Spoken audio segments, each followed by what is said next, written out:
Welcome to the Center for Universal Oneness. We are an open, welcoming, spiritual community that supports all faith traditions and invites you to join us on your spiritual journey. We host different speakers each week to guide and inspire us. We are guided by universal principles of acceptance of all that is sacred, and we strive to live in the oneness of love. Please enjoy this presentation.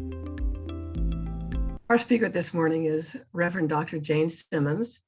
And Kyle, do we have a bio file? Yeah, good.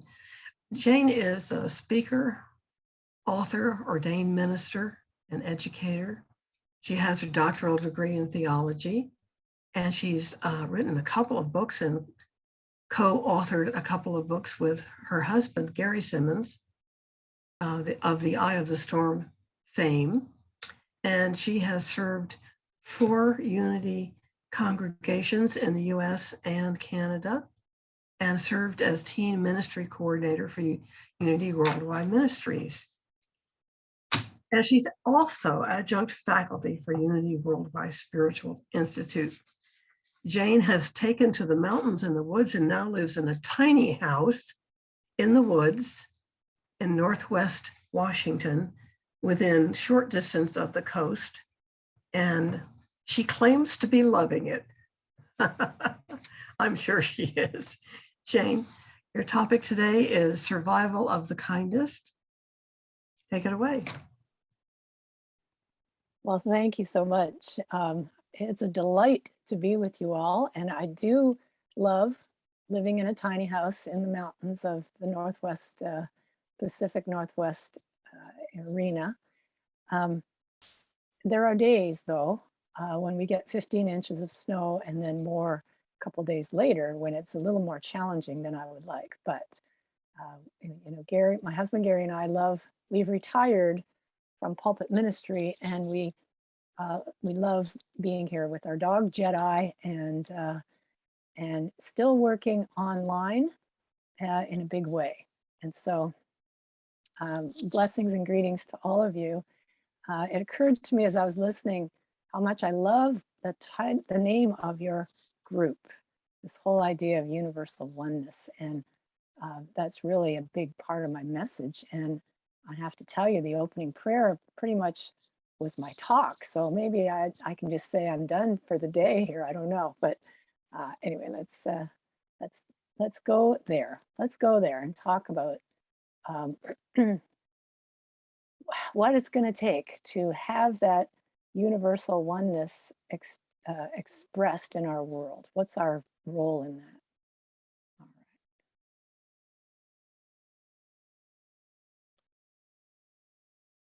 And we'll go here. Oops. There we go. So thank you for inviting me back, by the way. It's a delight to be with you. So I recently came across a posting online by someone who said, "We need kind humans right now." And when I read it, I was really moved by the urgency in his voice. It was like a plea almost to us. And he was questioning whether it was even possible for us to be kind to one another anymore. He asked if we become so immersed in too much cynicism and sarcasm to be able to recover from it. Has the political and social polarized thinking gone too far? And his writing got me thinking about that. And I started to wonder what it might take to heal any us and them polarized thinking that seems to have really enmeshed itself into our current culture. As you heard, my talk title is Survival of the Kindest. So that gives you a hint as to the level of importance I am pinning on the need to relearn or to express kindness with one another. That title is also the name of a book I am currently writing, which is talking about cultural paradigm shifts that have happened in the past, and exploring how they happen and what we need to do in order to bring forth a shift to a new paradigm, a more kinder, more peaceful, compassionate world. As Albert Einstein said, As Albert Einstein said, peace cannot be kept by force. It can only be achieved by understanding. And Thich Nhat Hanh says understanding is another word for love. So because, transformation cannot be achieved into a more peaceful world by force, by outer actions of force to try and fix everything, love, understanding need to be at the root of that action. So we first have to go inside and take care of our own internal state, work through any unfinished business we might have from our own past that could be blocking the flow of that love and understanding. And if we don't do this first, then all of our actions will just get us nowhere fast. It'll just be busy work for us. And compassion, kindness, divine love, all of these are foundational to transformative change. And that internal healing that we do comes through the power of the heart. So a lot of this is the heart work. I read recently that many of us seem to be turning our spirituality into a rat race. When I read that, it made me pause and question whether that's exactly what I have been doing throughout these past months and a couple of years, in fact, between political toxicity, social unrest, pandemics, violence, racism. So many of us have been kind of stuck working overtime in a seemingly endless mental, emotional struggle with whatever is showing up on the evening news. So I've had to ask myself, some really serious questions. Am I trying to force change by battling what's showing up there? In fact, using tactics that are more in line with the cultural paradigm that I am trying to evolve out of. It's a great question to ask ourselves. Has this steady diet of us and them polarized thinking derailed my desire to have a compassionate, peaceful life that honors the oneness of all of us, not just, my tribe, not just my group? Have I been trying to win a spiritual rat race and vanquish what I consider to be the other side? And so these are really important questions, and they bring me to the most poignant and important question of all. And that is it even possible to bring forth a new paradigm of interconnected living using methods that no longer work in the old paradigm, which is based on the story of separation? Spoiler alert, no, it's not. Isn't that the definition of insanity, doing the same things over and over and expecting a different result? But this idea that I might be caught in a spiritual rat race has really catapulted me into a whole new exploration of cultural change and how I might do it differently than I have been and no longer contribute to the culture's dysfunction. As the Franciscan priest, Father Richard Rohr, says, you cannot believe in or practice unitive consciousness, which is oneness, as long as you exclude and marginalize others. It just makes sense that if I'm making someone else the problem and keeping them outside my circle of compassion, I'm excluding myself from experiencing the oneness of God because I'm immersed in separation at that point. So we can't force a paradigm shift. We have to be the paradigm shift in action. And when enough of us are in alignment with the vibrational dynamics of a new way of being, when we are expressing the compassion, the kindness, the peace that we want to see in the world, then we begin to midwife that world's emergence into expression.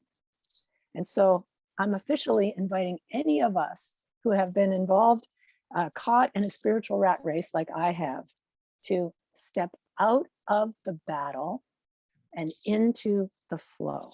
Can you feel the difference in that?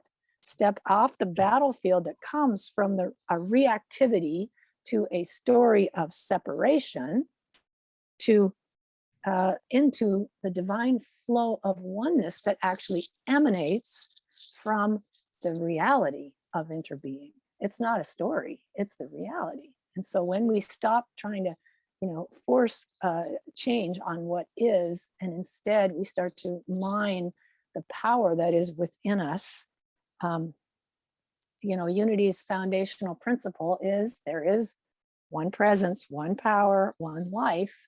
And so part of our work is to start living that truth that we know in a deeper way.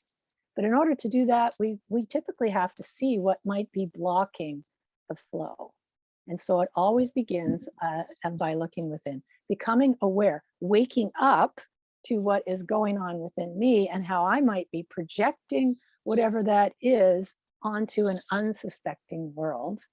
As the wonderful New Thought teacher Emma Curtis Hopkins says, the world will persist in exhibiting before you what you persist in affirming the world is.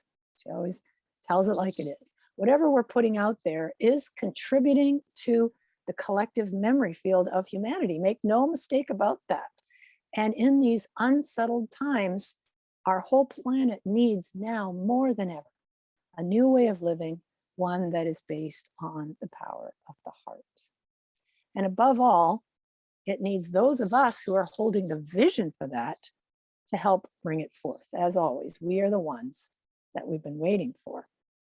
And this entails some work. I mean, you may have noticed this, right? And in a sense, that work is to hospice what is dying out, what isn't working, what's ready to be released and let go of. While at the same time of doing that work, it's midwifing what is ready to come forth and be birthed.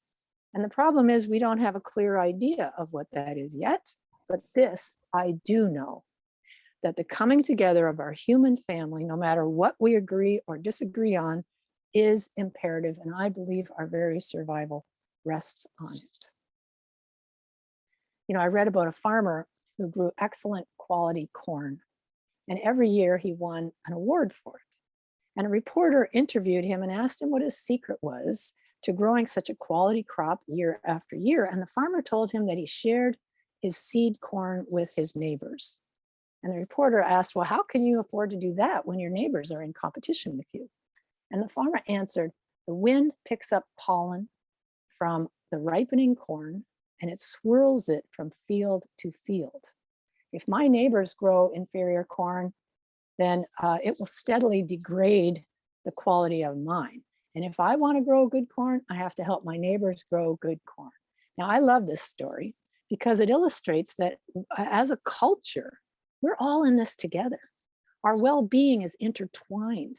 And if we're keeping others out of our circle of kindness and compassion, we also keep that door barred from our own entry. So not only are we all in this together, we got to find our way out together as well.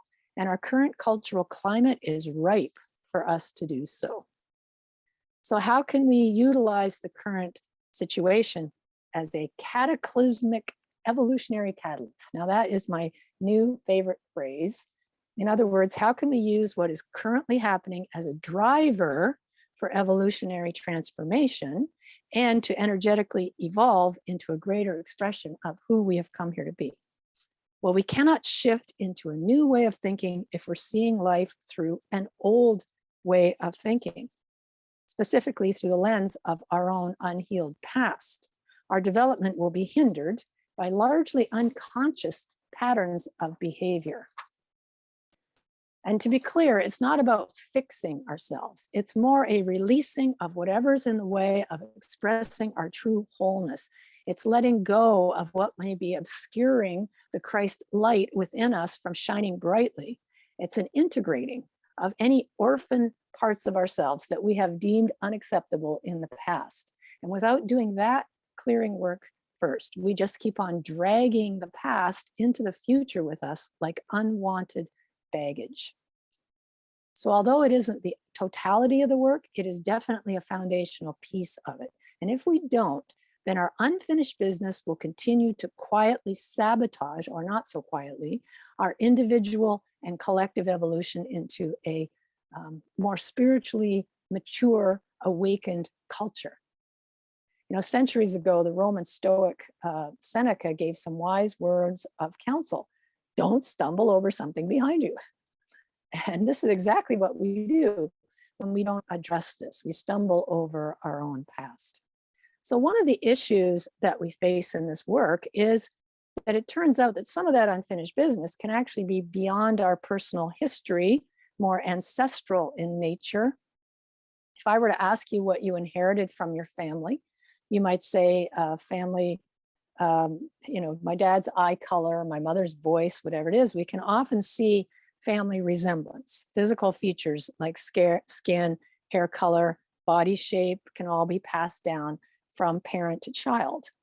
But beyond that, there are psychological strengths and weaknesses, emotional tendencies, mental acuity, our actual hormonal makeup can all be inherited from our ancestors, stored in our personal and collective memory fields. And so epigenetic research shows that dysfunction from trauma can be unconsciously passed down to our descendants. This is Dr. Rachel Yehuda, professor of psychiatry and neuroscience, and she has done extensive work in this arena of transgenerational trauma. And she has found that descendants of Holocaust survivors were 3 times as likely to meet the criteria for PTSD than those in their community whose ancestors had not been through the Holocaust. The same hormonal abnormalities were passed on, even if the Holocaust survivors never even spoke about their experience. So this passing on happens unknowingly. It's not something we set out to do or choose to do. And this bit of research has sent me on a journey of discovery, looking at my grandparents' and great-grandparents' lives with an eye for the stories behind the facts. What were their early lives like? What hidden traumas might they have passed on to me? And then looking at my own early years, seeing what memories from my past have been stored as frozen trauma in the body. We all have this to a degree. And so we want to identify what it is and then do the healing work needed. And here's why it's so important. The author's Wei Kwok tells us that social disorder is an alert to heal collective trauma. Social disorder is an alert that shows us this has to happen. I don't know about you, but when I look around our world, I can see the effects of unsettled bodies that are holding unconscious trauma. In fact, the author of My Grandmother's Hands, Dr. Resmaa Menakem, says this: gather together a group of unsettled bodies and you get a mob or a riot. And so all of these things that are going on inside of our bodies, we don't realize, and if we don't do this work, it can really erupt into this. But he says, bring together a large group of settled bodies, and you have the potential for movement and a potential force for good in the world. And this is the key for us as to how we can help to bring forth a more peaceful world. This explains why when a percentage of the population engages in meditation, that the crime rate can drop, violence can be reduced. It explains why getting ourselves into a coherent, heart-centered state affects those around us in a positive way. And it helps me to understand that when I do the integration work and settle my body from all of this, I can now be that presence of peace. I think the Dalai Lama said it best. My religion is kindness. Religion is kindness. And when we learn to live and breathe kindness, when our work becomes being divine love in action, then not only our own lives can transform, but it spreads like a positive contagion and the world can change. And that brings me right back to the realization of the true power within all of us. We are one with Source. That within us is a mighty power that can overcome all seeming obstacles. Source, not force. And we are being all called to do this work and to be the change. More wisdom from Richard Rohr. He says, this collective call can only be truly answered by those who have done their own work of self-mastery. Otherwise, there is insufficient strength, not enough connection to the essential center to do the heavy lifting of transforming society. Very wise words. And he goes on to say that any unfinished business within will inhibit our availability to transformation. And when I read that, I've had to ask myself, how available am I for transformation right now? You know, I heard the story of a Tibetan monk who had been tortured in a Chinese prison for some time, for a long time. And when he was released, he was asked by the Dalai Lama whether he had ever been afraid. And he answered yes. There was one thing I was afraid of. I was afraid I might lose compassion for the Chinese. Wow. There is someone available for transformation. And I have to confess, I am not there yet. But the good news is, we don't have to do this work alone. In fact, we can't do it alone. We need the powerhouse of our divine essence. Ralph Waldo Emerson describes how this works as he says, we are inlets of the divine. So really center into that image. You're an inlet of the divine. And he says our job is to become outlets. And so this work becomes focused on reaching inside, doing the powerful integration work by finding and releasing all the unconscious hidden blocks to being an outlet, and then reaching out and becoming active, conscious conduits of divine love in order to bring forth a kinder, more compassionate world. And the integration work is paramount. So we need to unlearn any negative conditioning that may be hiding the very qualities that we want to express. I mean, truly, we can't leave behind a kinder world if we are not feeling that kindness inside. We can't give the world a compassionate, safe life for all if that compassion and safety is not within our own hearts. And here's why. Of course, we know that the world is mirroring what is within our psyche. If I want to see healing in our polarized world, I need to heal the polarity in my own heart. Now, to be clear, I am not suggesting that we in any way suppress or avoid feelings of anger or fear that may have been generated from recent events. No, we need to feel and honor those emotions, work through them in a positive way, but not get stuck in them. And that's the key, not to get stuck there. It does the world no good to have us sink into the vibration of despair or guilt, fear, condemnation, pessimism, blaming, and then stay stuck there. That just compounds the problem. As James Twyman reminds us, thoughts are the ultimate buzzkill. And he's speaking here about chronic negative thinking. But I don't know about you, but I find that is so true in my own life. Nikola Tesla gives us some valuable insight on this dynamic when he says this: if you wish to understand the universe, think of energy, frequency, vibration.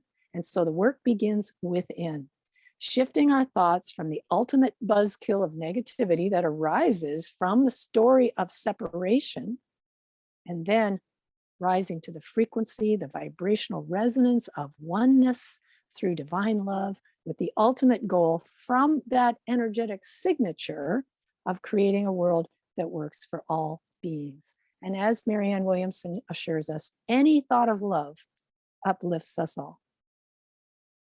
You know, nothing inspires me more than wanting to leave a more compassionate and peaceful world for the next generation that is safe, loving, environmentally sustainable, where everyone has an equal opportunity to thrive.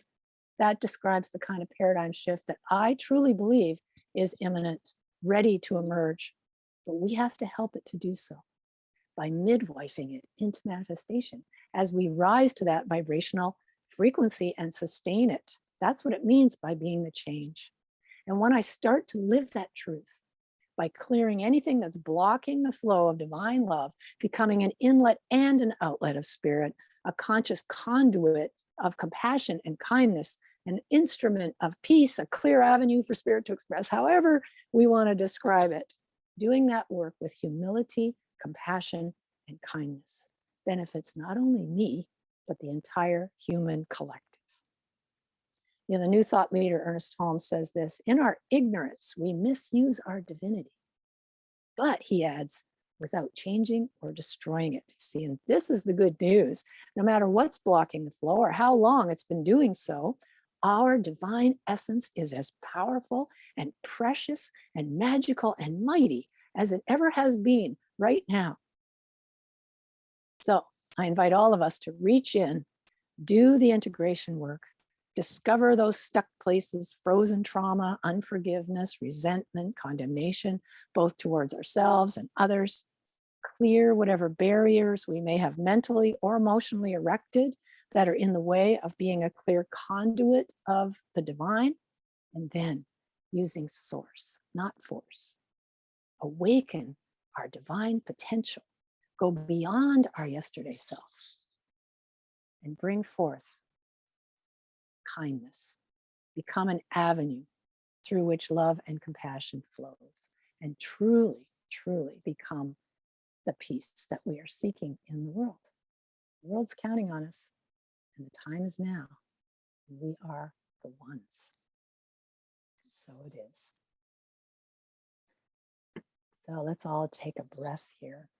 Take a breath together as we join together in a time of connection and meditation. And in order to do that, we want to really anchor ourselves in our bodies to begin with. So I invite all of us to move our attention deep within the body. Feel the soles of your feet. If they're planted on the floor, just notice that feeling of being grounded and centered and planted there.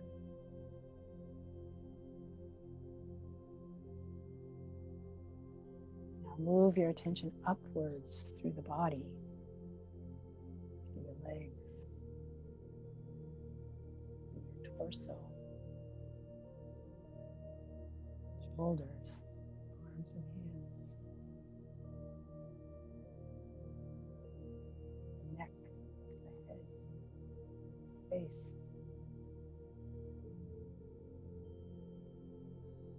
Notice any places of tension in your body, maybe in your shoulders or your neck, around your eyes, jaw, tongue. Consciously relax any of those places. As we move our attention to our breathing, we begin to follow the breath in and out. Don't try to control it or change it, just observe it. We get into that flow of oneness.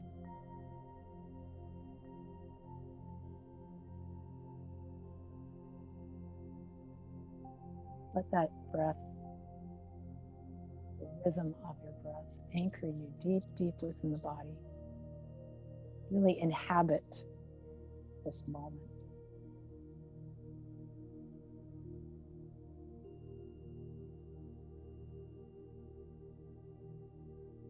As you follow the breath, imagine breathing right into your heart space. If you want to put your hand on your heart to connect you to the heart, you can do that.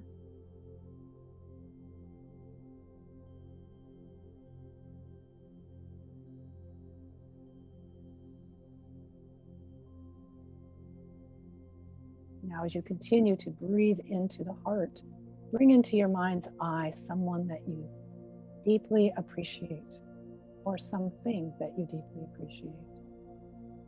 It could be a beloved friend, person in your life that you appreciate. It could be a pet, or a place of beauty, or a cherished memory. Choose someone or something that actually activates this feeling. You want to think about it. You want to feel it.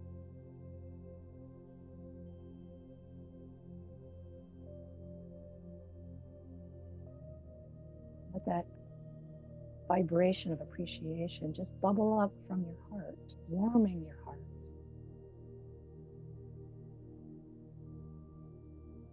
Moving beyond your heart. Just imagine it is filling every cell of your body, bringing it to life, enlivened, invigorated by this healing vibration of appreciation.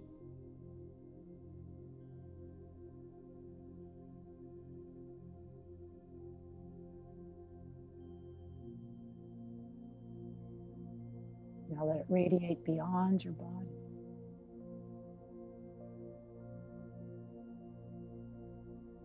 Creating an energetic field of harmony and peace.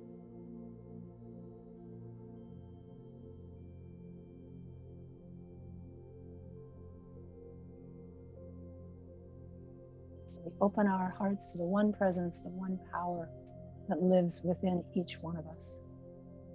That is the truth of our being. It is just awaiting our recognition and expression. As we each step into being an inlet of this beautiful presence, and sharing it with the world, we step into being the change that we are seeking.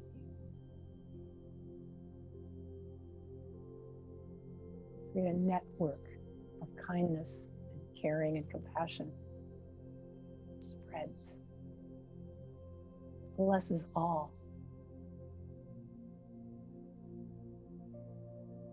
Every thought of love uplifts the entire world.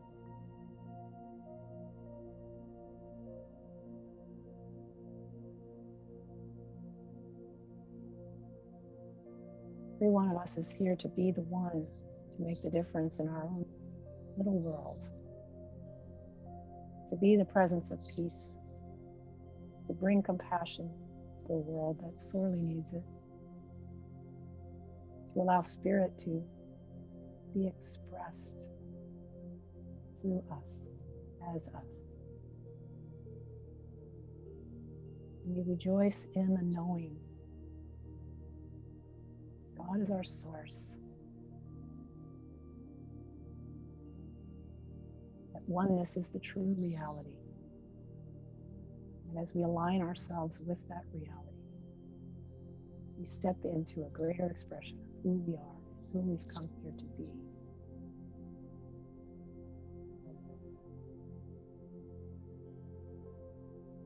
Taking a breath. We remain in this place of gratitude for the opportunity to be spirit in action. For this, we are grateful. So it is. In the name of all that is gracious and holy.